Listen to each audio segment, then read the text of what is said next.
عید غدیر شیعوں کی سب سے بڑی عید ہے۔ اس دنیا میں جہاں کہیں بھی شیعہ رہتے ہیں وہ 18 ذی الحج کو عید غدیر بڑی خوشی کے ساتھ مناتے ہیں۔ شیعہ عید غدیر کیوں مناتے ہیں؟ خطبہ غدیر میں رسول خدا صلی اللہ علیہ وآلہ وسلم نے کیا فرمایا اور واقعہ غدیر کے موقع پر حضرت ابوبکر رضی اللہ عنہ اور حضرت عمر رضی اللہ عنہ نے حضرت علی کے بارے میں کیا فرمایا؟ آج ہم آپ کو اس ویڈیو میں قرآن مجید کی آیات اور روایات کی روشنی میں واقعہ غدیر کے بارے میں ساری معلومات دیں گے۔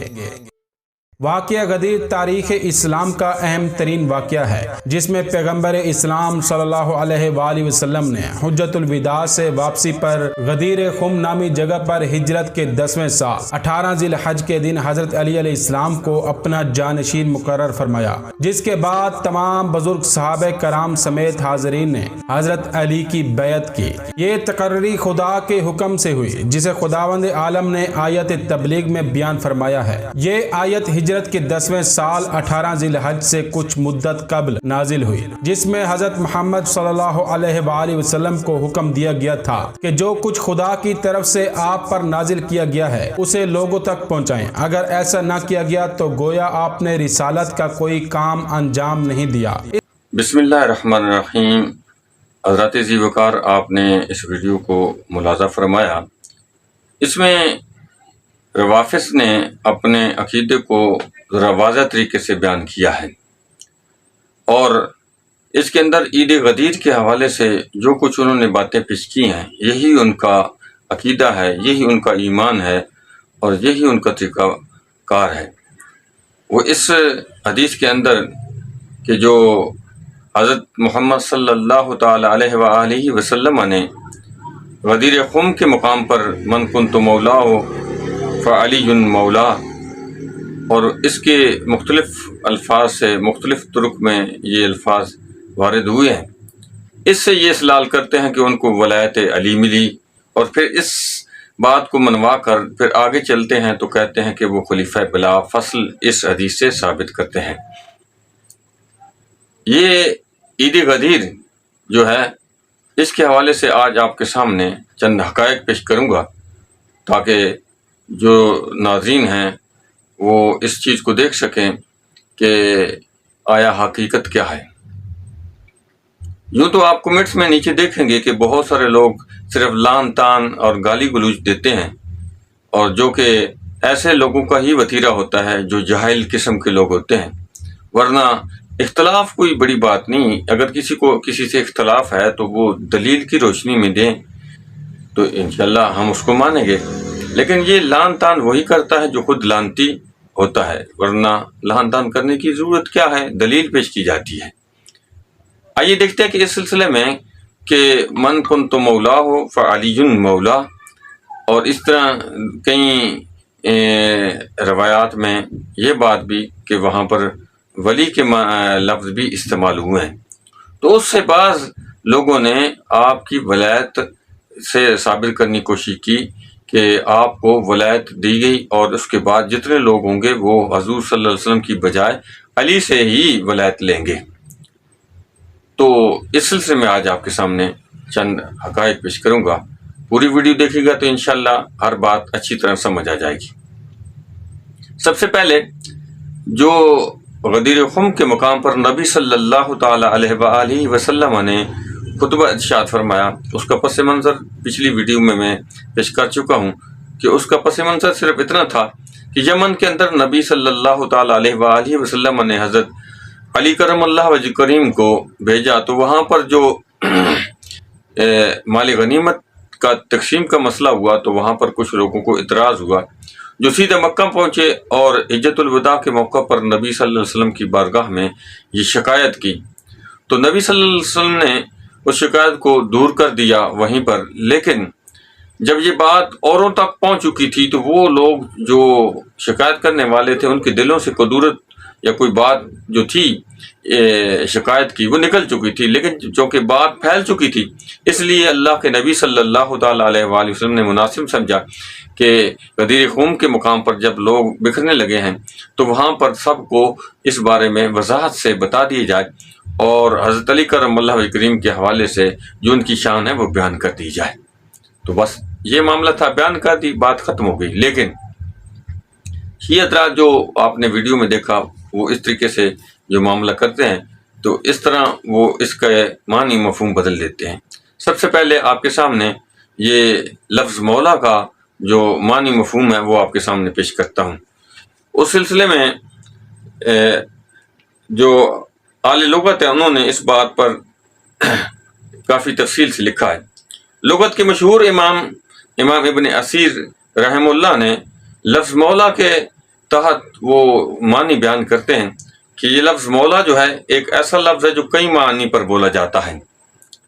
پس مولا کے معنی پروردگار کے بھی ہیں،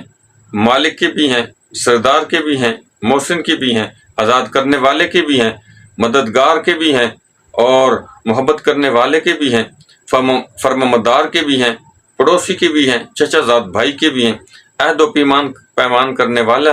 اور عقد کرنے والا یہ بھی معنی ہے، داماد اس کا بھی معنی ہے، غلام بھی اس کا معنی ہے، آزاد کردہ غلام بھی معنی ہے، اور احسان مند کے بھی معنی آتے ہیں، اور ہر حدیث کے مقتضا کے مطابق معنی مراد لیا جاتا ہے۔ یعنی جو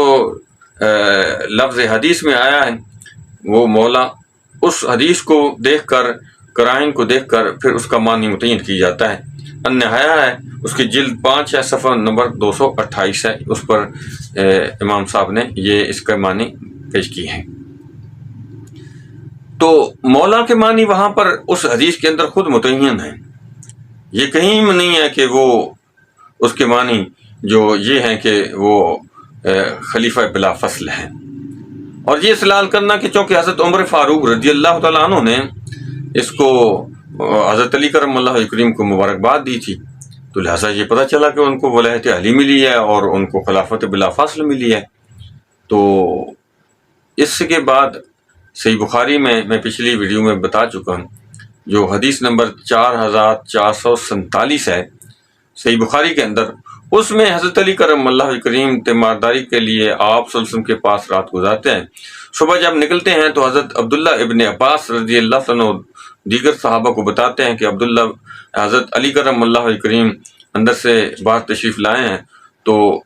ذرا ان سے پوچھتے ہیں کہ آیا نبی صلی اللہ علیہ وسلم کی طبیعت کیسی ہے۔ پوچھا تو اللہ کے نبی صلی اللہ علیہ وسلم کے بارے میں حضرت علی کرم اللہ کریم نے کہ اب پہلے سے بہتر ہے۔ تو حضرت عباس رضی اللہ عنہ ان کا ہاتھ پکڑ کر فرمایا، یہ اسکرین پر اس حدیث کی ہم آپ کو پوری ترجمے والی اور عربی دونوں ہی پیش کر دیتے ہیں۔ تو اس میں عبداللہ بن حضرت عباس رضی اللہ عنہ نے فرمایا علی کرم اللہ کریم سے کہ کیوں نہ ہم نبی صلی اللہ علیہ وسلم کی جو طبیعت ہے وہ میں دیکھ رہا ہوں، تو میں نے بنی عبد المطلب کے جو دنیا سے گئے ہیں ان کو دیکھا ہے، اور اس سے پتہ چلتا ہے کہ نبی صلی اللہ علیہ وسلم اب 2-4 دن ہی دنیا میں رہیں گے، اس کے بعد دنیا سے تشریف لے جائیں گے۔ تو کیوں نہ ہم ان کے پاس جا کر جو امت کا خلیفہ ہوگا، جو امت پر خلیفہ ہوگا، اس حوالے سے ان کے پوچھ لیں کہ کون خلیفہ ہوگا آپ صلی اللہ علیہ وسلم کے بعد، کون امت کو سنبھالے گا۔ تو اس سلسلے میں پوچھ لیتے ہیں، اور ان کے بارے میں جو وسیط ہیں وہ بھی پوچھ لیتے ہیں۔ لیکن حضرت علی کرم اللہ وجہ کریم نے فرمایا نہیں، ہم تو نہیں جائیں گے، کیونکہ اگر آپ نے وہاں منع کر دیا تو پھر امت کبھی بھی ہمیں خلافت نہیں دے گی۔ تو یہ دیکھیں آپ، یہ خلاصہ میں نے پیش کیا، ترجمہ اور عربی عبارت آپ کے سامنے ہے۔ تو اس میں آپ دیکھیں، اگر حضرت علی کرم اللہ کریم چند دن پہلے یہ اعلان نبی صلی اللہ علیہ وسلم کر چکے تھے، تو پھر آپ رضی اللہ تعالیٰ نے حضرت عباس کو کیوں نہیں بتلایا، امت کو کیوں نہیں بتلایا؟ تو اس لیے یہ جو معاملہ اس کا معنی مفہوم درست نہیں ہے۔ لیکن کوئی پھر بھی مضر ہے کہ نہیں یہ بات مانی ایسا ہی ہے، ایسا ہی ہے، یہ شعار جو ان کا ہے رافضیوں کا، اور یہ معز الدولہ نے